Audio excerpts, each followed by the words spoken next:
How'd that go, gun? Bang! Shut up. Well, you all remember prom night, right?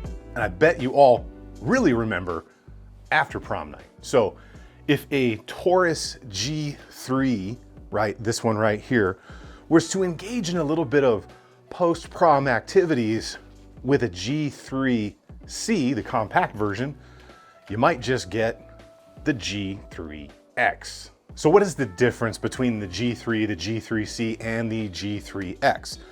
Well, it's crossover. So much like Glock, the 1917, and then the 45, it's the full-size grip, short slide version. Video over, right? Well, not so fast there, because there are a couple of other changes which I am a huge fan of when it comes to the G3X. This is about the time where the audience swears me in, and I promise to tell the whole truth and nothing but the truth. So this pistol was in fact sent out by Taurus. So this is a pre-production model.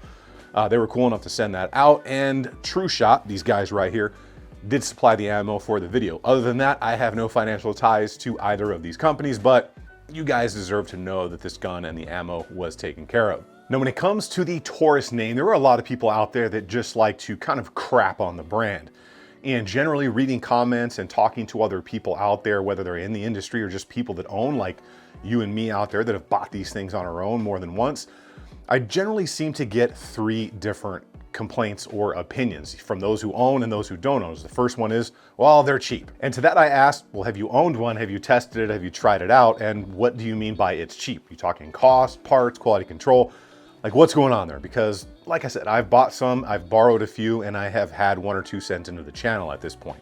And number two, because I learned how to count today and I can go 1, 2, 3 down the line, they don't run hollow point ammo. So we are definitely gonna put that to the test, but I know there have been people out there, and feel free to chime in at any time if you have had any of these issues, that have had some problems feeding with specific types of hollow point ammo.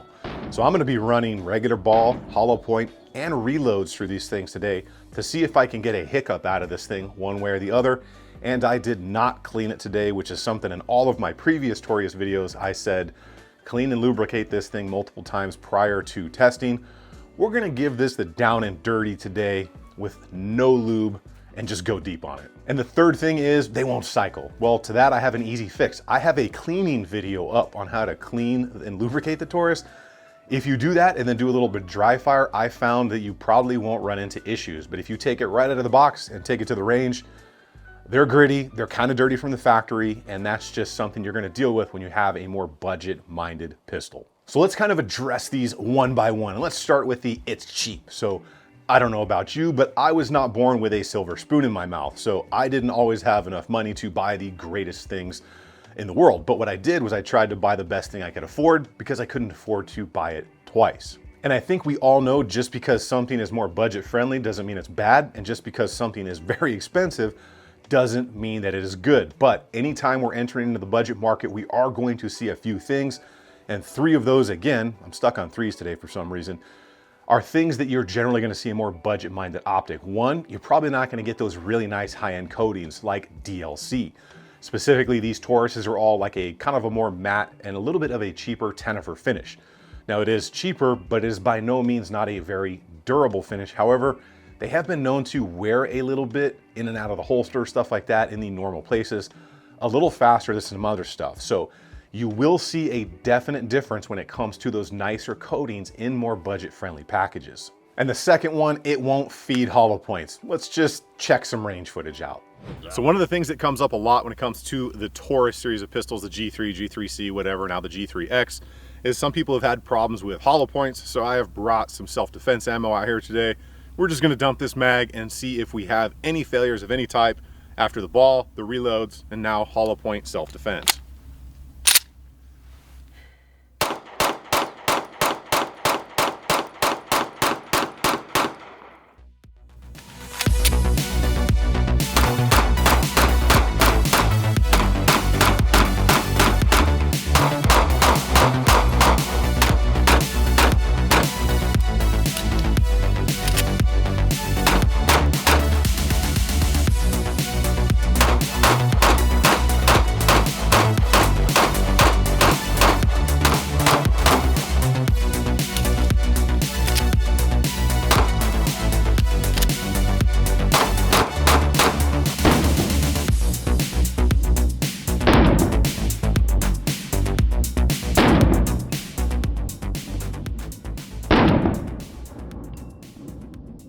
As you can see there, it ran just fine on everything. That was the first range trip. There was no previous range trip. There was no pre-cleaning. There was no pre-lubrication. Took it out there, ran it dirty, ran basic ball. I think it was like PMC and some cellular and Bellot, and I think another cheap kind of import brand. And then I ran some hollow points and I ran some reloads that I have absolutely no idea where they came from. A friend gave me a big plastic bag of reloaded ammo that I took the risk and shot through this thing. So as you can see, it functioned just fine when it comes to all those types of ammo. However, depending on certain ammo types, the neck can be a little bit longer, the casing may not have been trimmed right or may not be the right size if it's reloaded, or you could have longer and more flat-headed projectiles. If you're reloading, you can run into some problems there. Now for that last one of They Won't Cycle, you saw the range footage. I ran all that stuff through it, no pre-cleaning, no lubrication, took it out of the box, ran it dirty and dry out there on the range. Now, by no means am I saying Taurus has not had some issues with previous pistols. All of that stuff is well documented, and feel free to look it all up on the internet. However, in the experience that I've had with them, like I said, I've bought a couple, I have borrowed a couple, and I have been sent some from Taurus, and I think I'm up to like 7 of them now. Only issues I've had in the G3 or the G3C was one round failed to feed on the G3, most likely me flubbing a reload. If you haven't seen that video, the G3 follow-up video of 1,000 rounds is up. And then the only other issues I had were ammo related to 22 specific ammunition, which we all pretty much know sucks. But for the love of all that is holy, clean and lubricate and dry fire that thing and cycle the slide prior to going to the range. That is going to set you up for success, because you're not going to get the cleaning and probably some of the quality control in the cleaning process when it comes to the more budget-friendly pistols out there. So do yourself a favor, watch the cleaning video down below, clean that thing out, take it out on the range, and have some fun rather than have some cycling issues. And now we're gonna talk about the things that I really like that they changed on the G3X and got rid of a couple things and added one thing. I guess technically got rid of and added, but we'll do that up close. We'll test out that trigger and we'll do some redneck measurements, because I don't know the specs on this thing because it's not out yet. So we're just gonna weigh it and measure it with a measuring tape. All right, so we're gonna talk some basic quick specs on here, but the specs aren't available and they didn't send me a spec sheet because this is pre-release. So that's why I got my Lurfkin 25 right here. We're gonna do some redneck measurements and some trigger pulls and talk about my favorite part of what they changed here, besides obviously just the crossover design, which some of you have probably already noticed. So what we are looking at here for a total slide length, get this up in here so you guys can see it. She's about 6 1/4, right? So from the back of the actual top of the tang right there through there, about 6 1/4. And then if we kind of drew a straight line all the way down to the grip, she's just about 6 1/2. Totally scientific stuff we're doing here, guys. From the top of the sights down to the bottom of the magazine inserted. Get that on there for you guys to see right about there. So we're looking 5 1/4-ish, just a little bit shy of that, so maybe 5 1/8. And then without the mag, we were looking probably 4 7/8 or something like that, maybe somewhere in that area. So overall, not bad. And then you're gonna have a little bit of a difference depending on if you have the larger G3 style mags. And for that, I will bring in the G3 so you can get a good look at these side by side right here and just tell the difference. Obviously, the length of the slide is going to be different, and then the length of the grip is going to be the same. One cool thing that you probably already noticed looking at these side by sides, they have gone to the Glock sight pattern, which is definitely a more preferred sight setup than whatever they were using prior, which was proprietary. And then here is the G3C.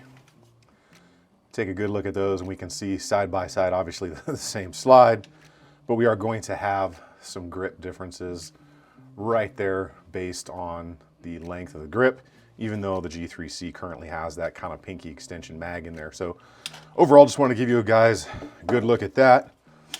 Now, let's go ahead and do some quick trigger pulls.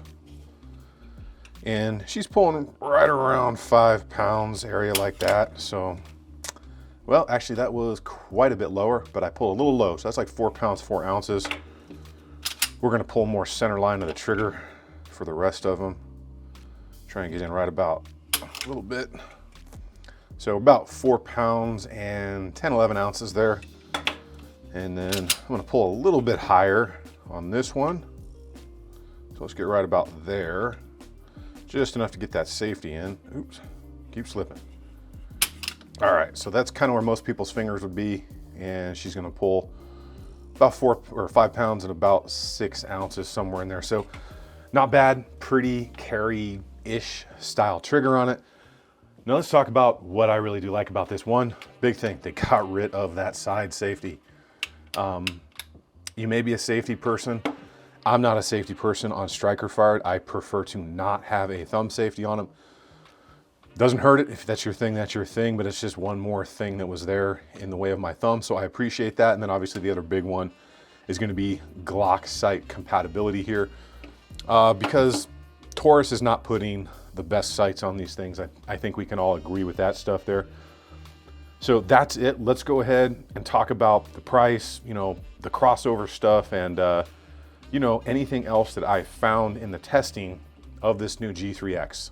All right, not bad stuff down there. I'm a huge fan of the crossovers or the X style of pistols, whether it's from SIG or any other brand out there. I like the shorter slide and longer grip when it's kind of that mix of compact and full size, because it just fits me in the way I like to carry. I run appendix rigs most time, and I really like the ability to have the full size grip because I can generally get away with hiding that because I'm a little bit of a bigger guy, but I don't want as much muzzle digging into the groin area. Now, depending on what you're packing down there, you might need a little less slide. Now let's get right into that cost. And all I have to say is I have no clue. They didn't send me a price sheet or a stat sheet on like the measurements and weights. So I kind of had to do that myself. But remembering back to when I bought the G3 and the G3C, I think I walked out of the door with both of those at the same time, and the store was like $527 or $547 or something like that. So it was like, I think it was like 254 bucks for one, like $264 for the other. I can't remember, haven't looked at that receipt in a while, but they were fairly cheap. So I'm assuming the G3X is gonna be somewhere in there like $250 to $300 price range, which isn't too bad. So the biggest takeaways on this are gonna be, it's the X. I'm a huge fan of the crossovers, like I said. We now get full Glock sight compatibility, which is definitely better because you've got a ton of options out there. And the safety's gone. So not a fan of striker guns having safeties on them. That may be your thing, and there's nothing wrong with that. But for me, I don't prefer to have a safety on them. One thing I would have liked to have seen is to go something more like the GX4 style trigger, rather than that gnarly restrike kind of thing. And I know some of you people are into that, and it's great for dry fire. But having a 2 mile long trigger in a self-defense style pistol or restrike, I just don't use it. I mean, maybe for some training, but that's just not my thing. And I think the G4 or the GX4 just has an overall better looking, feeling, and performing trigger at the end of the day. Hopefully they'll integrate that in the future. And the biggest takeaway, or the one that should be the most important, is I've found them to be reliable. Now, like I said, Taurus has had some issues in the past. There's no hiding that. I've been through at least, I think, 6 or 7 of them now at this point. Some I've purchased, some I have not, like I already said. And everyone's been reliable, minus ammunition problems with the 22, and then one hang up in the G3 in over 1,000 rounds. So overall, I'm happy with that. If you really think about it, most people are never gonna put more than 1,000 rounds through the pistol they're carrying around, especially if they have more than one pistol. And one final note, remember, everyone is at a different financial place in this world. And before you go dumping or crapping all over something that you have never even used out there or tested, remember that not everyone can afford some of the nicer things that some of you out there or I may have, but everybody deserves the right to some 2A love out there and to that right for self-protection. No matter what the circumstance is, get the best thing you can, but just remember, not everybody can afford some of the bigger names, and dumping all over something without testing it yourself probably isn't the best way to help get people into our community. Well, that's what I've got for you all today. I hope you liked learning about the Taurus G3X. I'm really curious to know if you like seeing companies come out with these kind of crossover designs, or if you would be willing to try or test out the Taurus brand now that they've got some decent models out there compared to some of the older offerings. Make sure you guys get subbed up, get belled up, turn those notifications down there to all on, because then you get notified when the videos come out. You can check out any of those affiliate links. All that stuff helps the channel. You want to support, you can use those. You can check out the Patreon or go to tacticalconsiderations.com. All kinds of stuff there you can look out. All that's a huge support structure. Massive thank you to all of my Patreons and to TrueShot for supplying the ammo, and to Taurus for sending this thing out. You guys get out there on the range and have some fun. You stay ready, you ain't got to get ready. I will see you guys on the next one. How'd that go again? Bang! Shut up. Well, I'm just curious. I'm gonna reload that one and just see if it goes bang this time. All right. Yeah. Interesting. Worked that time. Mm-hmm.